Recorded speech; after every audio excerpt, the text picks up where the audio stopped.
नमो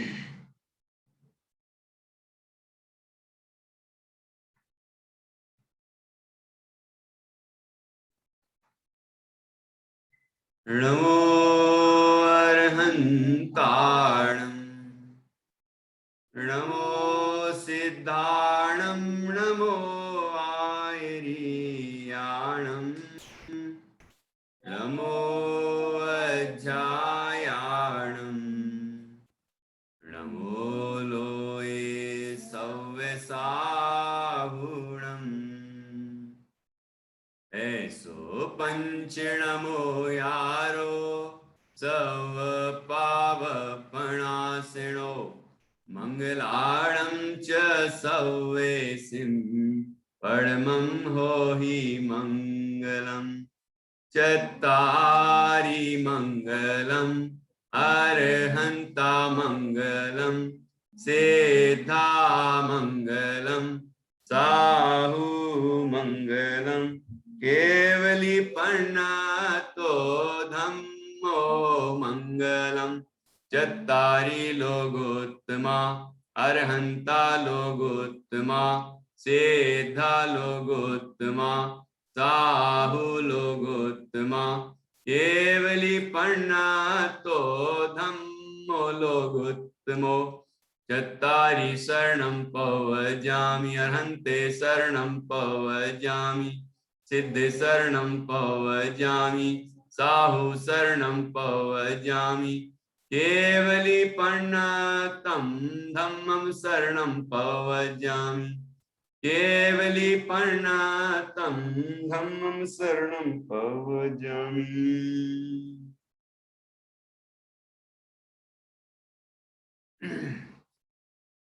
कल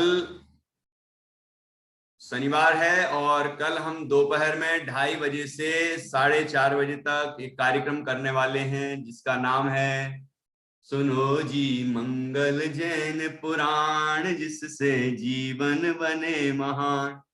सुनो जी मंगल जैन पुराण जिससे जीवन बने महान।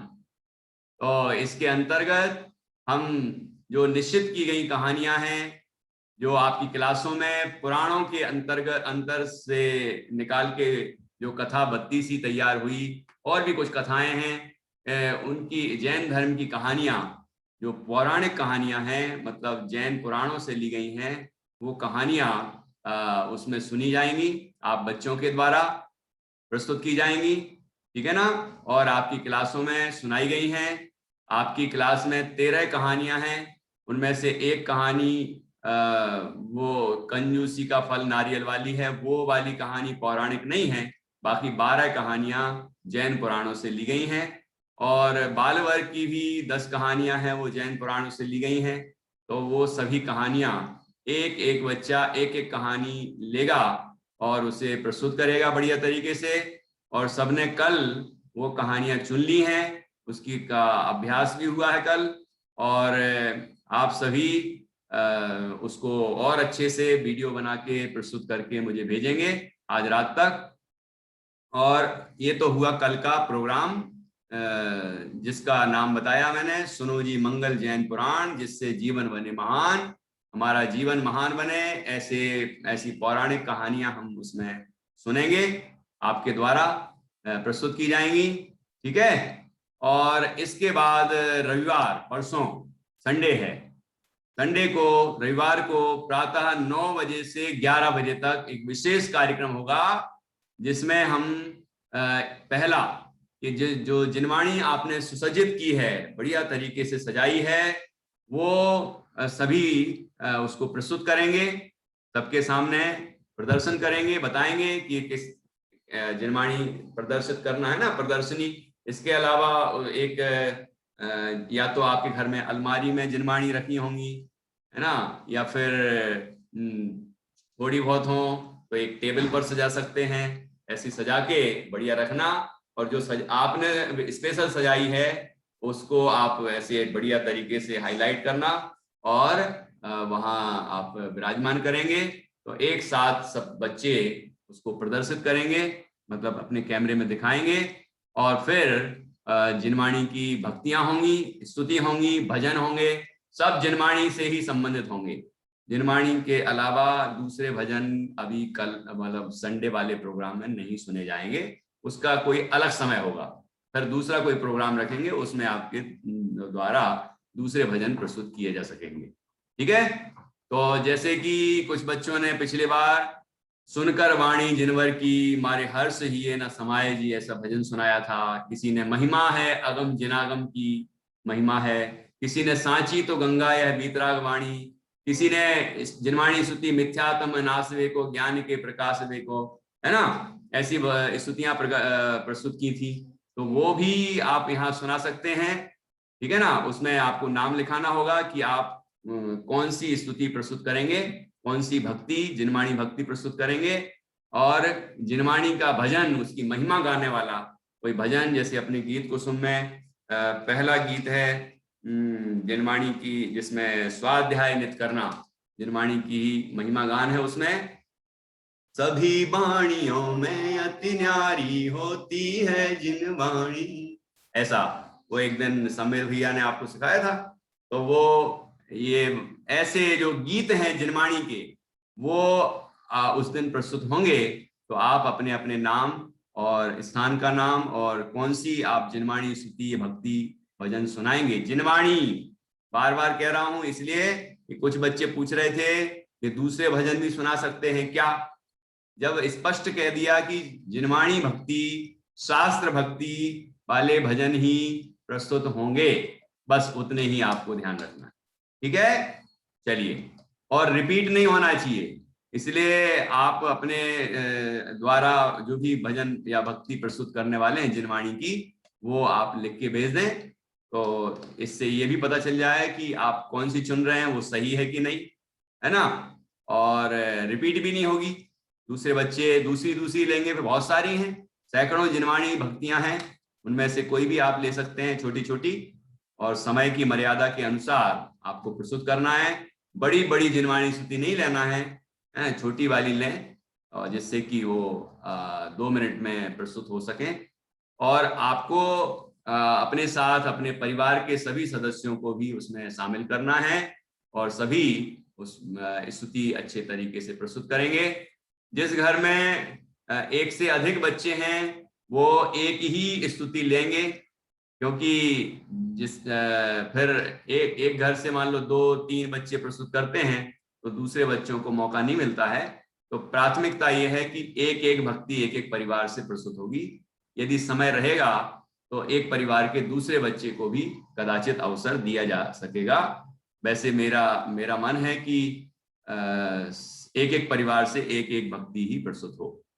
ठीक है, जिससे सब परिवारों को मौका मिले। ठीक है। चलिए, तो इस तरह ये सुबह का कार्यक्रम है संडे का। संडे सुबह सबकी छुट्टियां हैं, संडे को सबकी छुट्टी होती है। कृतज्ञ तुम्हारी भी छुट्टी होगी, संडे को तो जरूर होगी, संडे इज हॉलीडे, नहीं है। हाँ, तो आपको उसमें शामिल होना है। जो बच्चे भक्ति प्रस्तुत करेंगे वो तो शामिल होंगे ही, और बाकी बच्चे भी शामिल होंगे जो दूसरों के द्वारा प्रस्तुत की गई भक्तियां सुनेंगे, अपने भाव अच्छे करेंगे, ठीक है, सीखेंगे और उसमें शामिल होंगे कार्यक्रम में। तो सभी को शामिल होना है, और अधिक से अधिक बच्चों को सूचित दीजिए, उनको भी बुलाइए, और पेरेंट्स को और भी अनेक जैन समाज के लोगों को आप बुलाइए कार्यक्रम में, लिंक भेज दीजिए और वो भी उसमें शामिल हों। ठीक है। हाँ, ईशान क्या पूछ रहा भाई, तो आपके वापी के समाज में भी आप सूचना दे सकते हैं, और भी लोग भी जुड़ सकते हैं उसमें, है ना, और भी सब समाज, जैन समाज के लोग देश विदेश के सब जुड़ सकते हैं उसमें। चलिए, अपन जोरदार मनाएंगे। या 13 तारीख रविवार प्रातः 9 बजे से 11 बजे तक। ठीक है। और संडे को दोपहर में भी एक कार्यक्रम है, 2:30 बजे से 4:30 बजे तक। इसमें हम एक बाल सभा आयोजित करेंगे। जैसे कि हमने एक कार्यक्रम किया था ना बाल सभा अक्षय तृतीया पर, याद है, अक्षय तृतीया पर बाल सभा की थी। उसमें बच्चे ही अध्यक्ष बने थे, मुख्य अतिथि बने थे, और संचालन भी बच्चों ने ही किया था, अपनी अपनी प्रस्तुति भी बच्चों ने ही दी थी, अपना विषय प्रस्तुत किया था। इस तरह का वो भी बाल सभा का कार्यक्रम हम करने वाले हैं श्रुत पंचमी पर वो आधारित होगा। और बाल वर्ग की कक्षा में मैंने श्रुत पंचमी की पूरी कहानी भी सुनाई है और श्रुत पंचमी के संबंध में बहुत सारी जानकारी दी है, तो वो बच्चे भी उसमें प्रस्तुत करेंगे। आप लोगों को भी मैं एक कहानी अभी सुनाऊंगा, ठीक है? तो आप भी प्रस्तुत करना।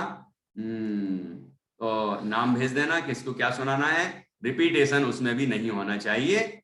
फिर एक प्रश्न मंच का भी आयोजन होगा बाल सभा में, जो श्रुत पंचमी पर ही आधारित होगा। मतलब आपसे पूछा जाएगा, जो मैं अभी कहानी सुनाऊंगा, और भी है ना, और भी आप तैयारी करें। तो उन आचार्य का नाम क्या था जिन्होंने सठखंडागम ग्रंथ की रचना की, तो ऐसे उनका नाम बताना होगा। नमोकार मंत्र कौन से ग्रंथ का मंगलाचरण है, नमोकार मंत्र कौन सी भाषा में लिखा गया है, ठीक है? और उस कहानी में से भी कुछ सवाल पूछ लेंगे आपसे, ठीक है? ऐसे कुछ प्रश्न श्रुत पंचमी पर आधारित होंगे। श्रुत पंचमी पर क्यों मनाया जाता है, ऐसे छोटे छोटे प्रश्न होंगे, उनके उत्तर आपको देने होंगे, ठीक है? तो सभी ध्यान से अभी कहानी सुनेंगे, और जिससे कि आपको प्रश्नों के उत्तर देने में भी सहायता मिलेगी, ठीक है? चलिए, तो इस तरह हम 3 कार्यक्रम करेंगे, कल 1 और परसों 2, इस तरह 3 कार्यक्रम होंगे यहाँ पर। और आप सभी अच्छे से उपस्थित हों, कार्यक्रम में शामिल हों और कुछ नया सीखें, नया करें। जो अपनी प्रस्तुति देंगे, कृतज्ञ जो भजन प्रस्तुत करेंगे, भक्तियां प्रस्तुत करेंगे, जो अपना भाषण देंगे, है ना, जो शास्त्र सजाएंगे, उनको कुछ नया सीखने मिलेगा, उनकी भावनाएं निर्मल होंगी, उनको पुण्य प्राप्त होगा, है ना, उनका धर्म ध्यान होगा, उनको बहुत अच्छा लगेगा, आनंद मिलेगा। ऐसा उपाय हमें सबको करना चाहिए, और आप निश्चित रूप से कर रहे हैं और आगे भी करेंगे, क्यों कितने सारे बच्चों ने कितने बढ़िया बढ़िया शास्त्र सजा के भेजे हैं। आपकी क्लास में भी बहुत सारे बच्चे हैं जिनने सबसे पहले तो सानवी ने भेजा था, सानवी देवलासी, है ना, अकोला से, उसने सबसे पहले शास्त्र सजा के भेजा, है ना, जब मैंने पहली बार सूचना दी थी उसके बाद। और इसके बाद फिर और भी बच्चों ने भेजे, तो आप में से बहुत सारे बच्चे हैं जिन्होंने शास्त्र सजा सजा के उनकी फोटो खींच के भेजी हैं। तो ऐसे आप भी जो रह गए हों वो भी शास्त्रों को सुसज्जित करें और उसकी फोटो खींचें और भेज दें, ठीक है? चलिए, और जो दूसरे बच्चे कर रहे हैं उनको भी आप प्रोत्साहित करें, उनका उत्साहवर्धन करें, जिससे कि आपको अनुमोदना का पुण्य मिलेगा, ठीक है? चलिए, तो अब अपन अब आगे की चर्चा शुरू करते हैं। तो आज पहले कहानी सुना दूं क्या? कितने बच्चे पहले कहानी सुनना चाहते हैं? श्रुत पंचमी की कहानी कितने बच्चों को सुनना है? 1 बच्चे को, 2 बच्चे को, 2.5 बच्चे को। आधा हाथ खड़ा करेंगे तो मैं 2.5 ही तो समझूंगा, पूरा हाथ खड़ा करो। ये प्रतीति प्राप्ति ने तो आधा, अरे अब पूरा हाथ खड़ा करो। आर्या ने आधा कर दिया खड़ा, संस्कार ने तो हाथ ही खड़ा नहीं किया है। अच्छा, सबको सुनना है? ईशान को तो हीरो बनना है, कौन सा वाला हीरो? अलग करो, ये चश्मा जल्दी से अलग कर दो और यहाँ पढ़ने में ध्यान लगाओ, ठीक है? हाँ, और चैटिंग नहीं करना, आप ध्यान से सुनिए। ईशान, चश्मा हटा दो। हाँ, चलिए, हाँ प्रियान, सबने हाथ खड़ा कर दिया, वाह वाह, तो सुनानी पड़ेगी। तो आपको पता है अपना जो नमोकार मंत्र है वो कौन से ग्रंथ में लिखा गया है सबसे पहले? उस ग्रंथ का नाम है सठखंडागम ग्रंथ। क्या नाम है? सठखंडागम ग्रंथ। सठखंडागम ग्रंथ किसने लिखा था? बताओ, सठखंडागम ग्रंथ किसने लिखा था जिसमें मंगलाचरण, मतलब सबसे पहले नमोकार मंत्र लिखा गया? नमोकार मंत्र कौन कौन सुना देंगे? नमोकार मंत्र आयुष को तो आता ही नहीं है, कह रहा है कि मुझे तो आता ही नहीं। आता है आयुष नमोकार मंत्र? हाथ तो खड़ा करो। अनम्यूट करने की सोचते हैं। तेजल को भी नहीं आता। तेजल सोच रही है मुझे आता है कि नहीं आता। कृतज्ञ तो सो गया भाई। कृतज्ञ, नमोकार मंत्र तो सुना दो यार जल्दी से। जल्दी नमोकार मंत्र सुनाओ। नमो दिनकारम, नमो सिद्धारम, नमो आयारम, नमो नमो जाड़म, नमो लसारम। ऐसे कुछ बस बस बस बस इतना ही है नमोकार मंत्र। ये नमोकार मंत्र इतना ही है। वो ऐसो यार नमोकार मंत्र की महिमा है, चत्ता मंगल पाठ है ना। नमोकार मंत्र इतना ही है, 2 लाइनों का, 5 में। नमो अर्हंताणं, नमो सिद्धाणं, नमो आयरीयाणं, नमो वज्रायाणं, नमो लोये सव्यसाहुणं। ये नमोकार मंत्र सठखंडागम ग्रंथ में मंगलाचरण के रूप में लिखा गया है। और सठखंडागम ग्रंथ जैन धर्म का इस युग में पंचम काल में लिपिबद्ध किया हुआ लिखा गया पहला ग्रंथ है, जो कि प्राकृत भाषा में लिखा गया है। तो उसका नमोकार मंत्र भी प्राकृत भाषा में है ना। तो अब वो नमोकार मंत्र को लिखा किसने, कि लिखा है आचार्य पुष्पदंत। आचार्य पुष्पदंत ने लिखा है, ठीक है। उस ग्रंथ को भी उन्होंने शुरू किया और आचार्य भूतबली ने उसको पूर्ण किया। तो ऐसे दोनों आचार्यों ने मिलके, आचार्य पुष्पदंत और आचार्य भूतबली दोनों ने मिलके सठखंडागम ग्रंथ की रचना की, ठीक है। और उनको ज्ञान किसने दिया सठखंडागम का, उनको किसने सिखाया था, उनके गुरु कौन थे जिनने सठखंडागम सिखाया उनको, क्यों कृतज्ञ? तो उनका नाम था धरसेन आचार्य। क्या नाम था कृतज्ञ? धरसेन आचार्य, ठीक है। धरसेन आचार्य ने उनको सठखंडागम ग्रंथ का ज्ञान दिया फिर और प्रेरणा दी कि वो लिखें। तो उन दोनों आचार्यों ने मिलके और सठखंडागम ग्रंथ की रचना की, ठीक है। अब जब ये रचना पूर्ण हुई, सठखंडागम ग्रंथ जो प्रथम श्रुति स्कंद है, पहला ग्रंथ है इस युग का, है ना, पंचम काल का। तो उस जब पूर्ण हुआ तो देवताओं ने भी उत्सव मनाया, मनुष्यों ने, समाज के लोगों ने, जैन समाज ने खूब उत्सव मनाया, खूब खुशियां मनाई। और वो दिन था पंचमी तिथि थी, वो पंचमी, और वही दिन आज श्रुत पंचमी के रूप में मनाया जाता है। तो 15 तारीख को श्रुत पंचमी आएगी ना, तो श्रुत पंचमी का पर्व उस समय से शुरू हुआ, ठीक है। इतने 2000 साल हो गए, 2000 ईयर्स, 2000 साल पहले ये पर्व शुरू हुआ। ये इस पर्व के मनाने का कारण है कि इस दिन हमारे ग्रंथ की रचना हुई थी, पहले ग्रंथ की रचना हुई, प्रथम श्रुत स्कंद बना, इसीलिए इस दिन से श्रुत पंचमी पर्व चल पड़ा। समझ आया कि नहीं आया? और उसी के बाद फिर आचार्य कुंद स्वामी हुए। आचार्य कुंद स्वामी हुए, उनने पंच परमागमों की रचना की, समय सार, प्रवचन सार आदि ग्रंथों की रचना की। तो उनको द्वितीय श्रुत स्कंद कहा जाता है, ठीक है ना, नाम याद रखना, द्वितीय श्रुत स्कंद कहा जाता है उनको, ठीक है।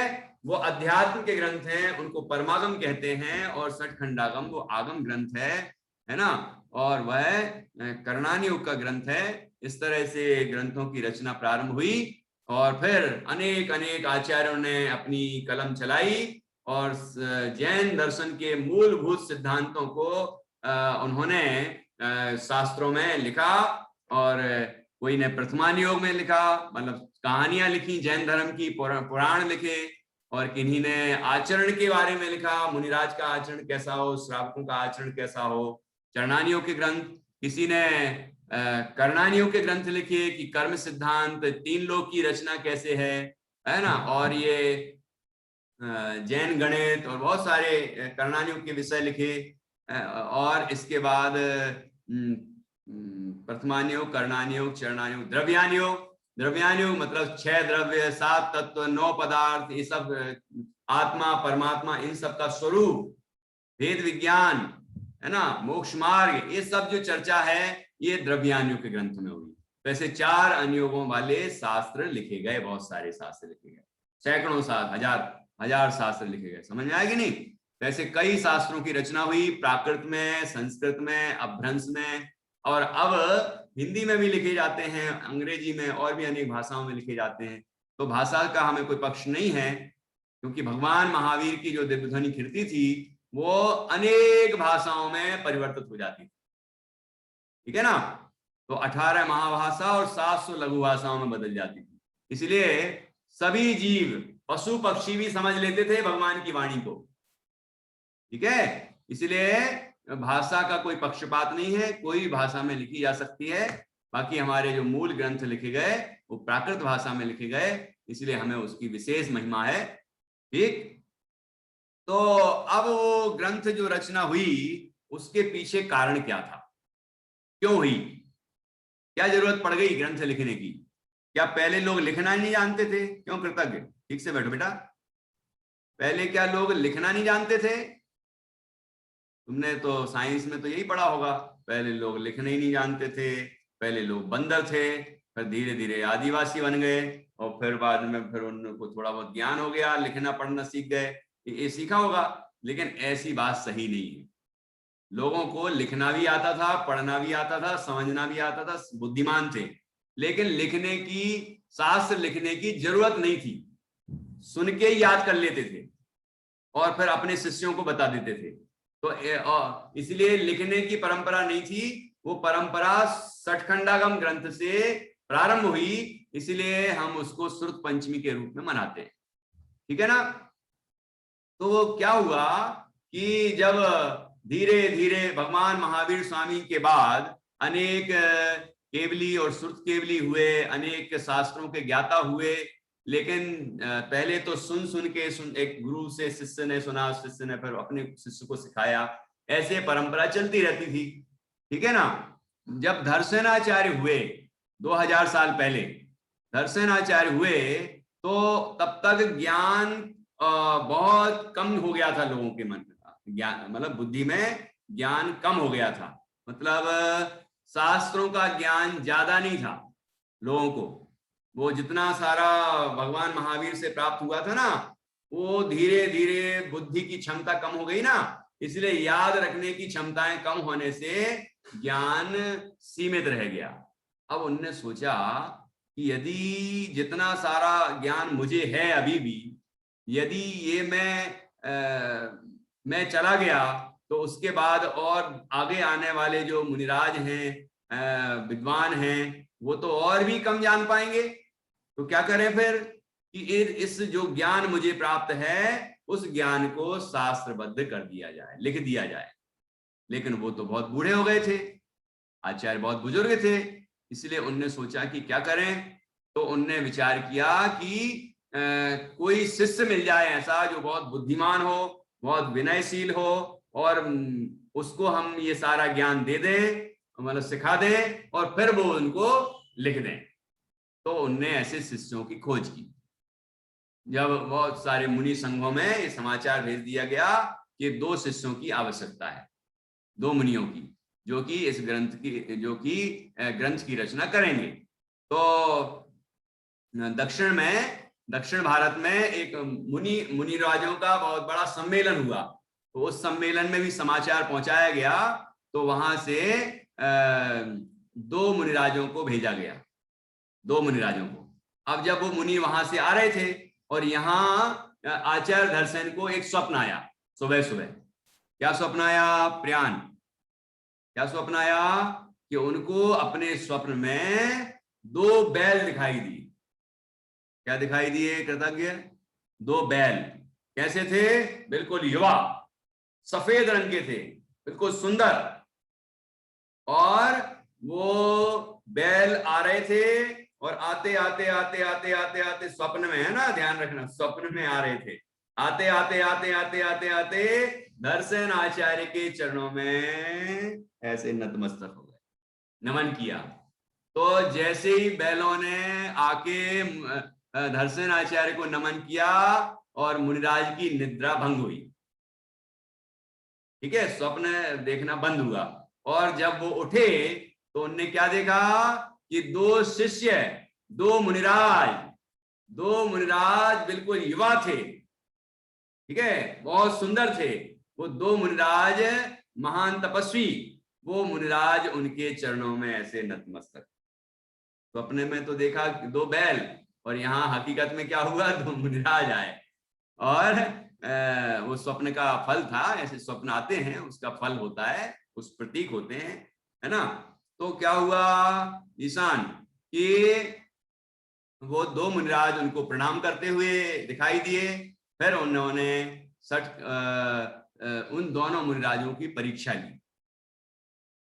दोनों मुनिराज बहुत बुद्धिमान है कि नहीं, जान तो लें पहले, है ना।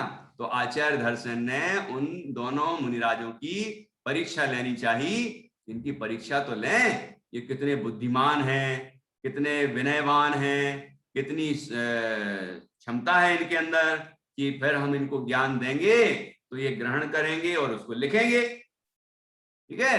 तो उनने दोनों मुनियों को एक एक मंत्र दिया, कान में सुनाया।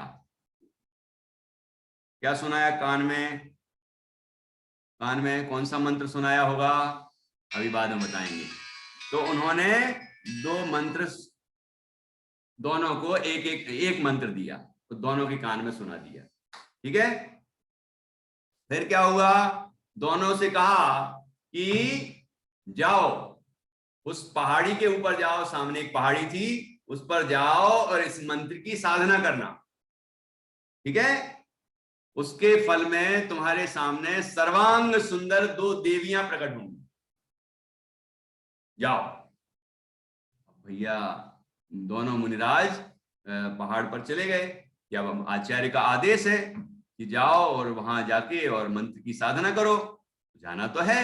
अब वो उनने ऐसा नहीं सोचा कि अरे कैसी परीक्षा कर रहे हैं, हमसे ऐसा कह रहे हैं कि मंत्र की साधना करना और देवियां प्रकट होंगी, और हमें देवियों से क्या मतलब है, हम तो मुनिराज हैं, हम तो मुनि हैं, हमें देवियों से क्या लेना देना।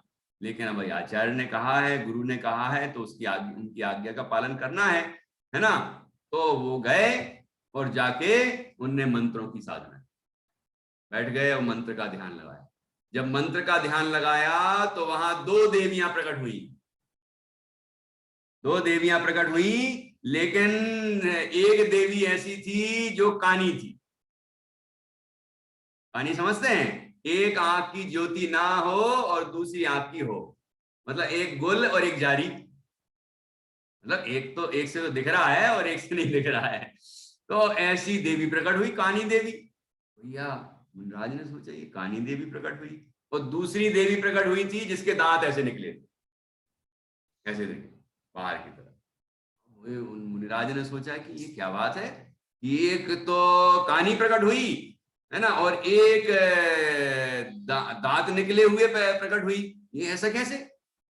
तो फिर क्या हुआ, उनने सोचा कि आचार्य ने तो कहा था कि सर्वांग सुंदर देवियां प्रकट होंगी, लेकिन ये तो सर्वांग सुंदर नहीं है, इनमें तो कोई ना कोई कमी है, तो क्या करें।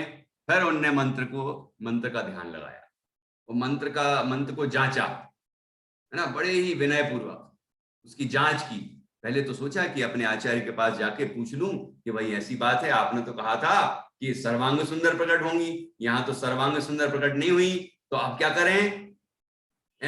लेकिन फिर उनको तुरंत ध्यान आया कि हमारे आचार्य ने क्या कहा था कि जब तुम साधना करो और कोई शंका हो तो मेरे पास मत आना, बल्कि तुम खुद उसका निर्णय करना कि तुम्हें क्या करना है, तुम उपाय खुद करना, मेरे पास मत दौड़े दौड़े चले आना, ठीक है ना। तो फिर उन मुनिराजों ने बड़ी ही विनय पूर्वक, बड़े ही ध्यान पूर्वक उस मंत्र को जांचा तो पता है क्या निकला, एक मंत्र में एक अक्षर कम था, एक मुनिराज के मंत्र में एक अक्षर कम था और दूसरे मुनिराज के मंत्र में एक अक्षर ज्यादा था।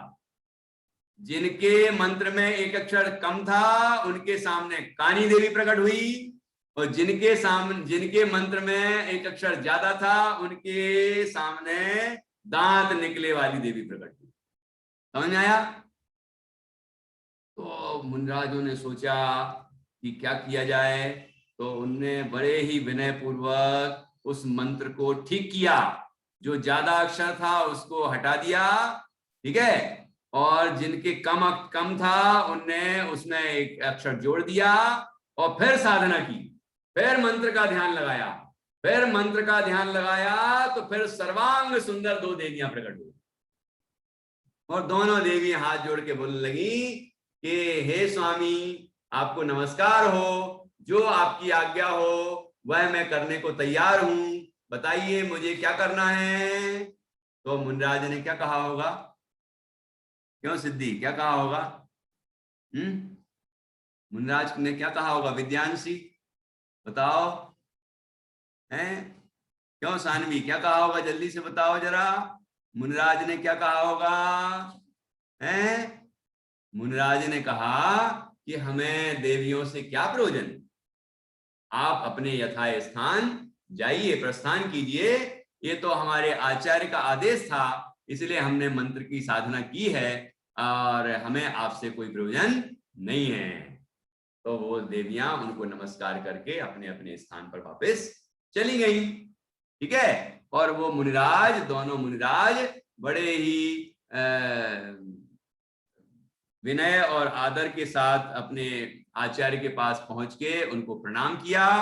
और ये सवाल नहीं किया उनने कि आपने मुझे मंत्र गलत दिया था, एक मंत्र में अक्षर कम था, एक में ज्यादा था, ऐसी शिकायत नहीं की उनने, है ना। बल्कि क्या किया, बड़ी उनने ये समझा कि आचार्य ने हमारी परीक्षा ली है, कि देखें तो जरा कि ये कितने बुद्धिमान हैं, कितने विनयवान हैं, ये परीक्षा ली है, इसलिए उनने जानबूझ के एक अक्षर कम और ज्यादा दिया, ठीक है। तो वो अपने आचार्य के प्रति और अधिक विनम्र हो गए, और अधिक उनने अपने आचार्य के सामने भक्ति पूर्वक नमन किया।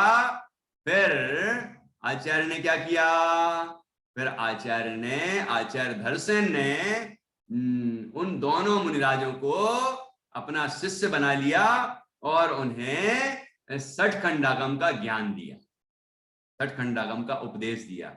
उन दोनों मुनिराज कितने मंत्र की साधना के बाद अत्यंत सुंदर दिखाई दे रहे थे, और एक मुनिराज के दांतों की पंक्ति जो थी ना, वो कमल के फूल होते ना, ऐसे ही दिखाई दे रही थी, बढ़िया सुंदर दांत दिखाई दे रहे थे, इसलिए उनका नाम रख दिया पुष्पदंत। और दूसरे जो मुनि थे उनकी पूजा देवताओं ने की थी, इसलिए उनका नाम रख दिया भूतबली।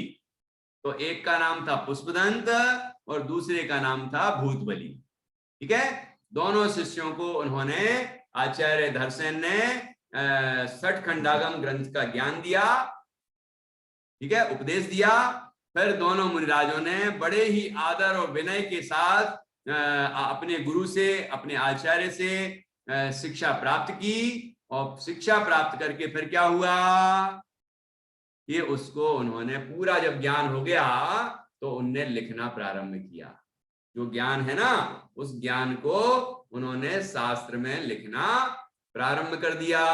और फिर क्या हुआ कि यहाँ धरसेन आचार्य तो बहुत बुजुर्ग थे ना, तो उनकी तो हो गई समाधि, उनकी समाधि हो गई। फिर पुष्पदंत आचार्य लिख रहे थे, फिर उनकी भी समाधि हो गई। फिर भूतबली आचार्य ने ग्रंथ को पूरा किया, ठीक है ना। और ग्रंथ पूर्ण हुआ तो वो श्रुत पंचमी तिथि थी वो, तो उस दिन से ये जो उत्सव श्रुत पंचमी का महोत्सव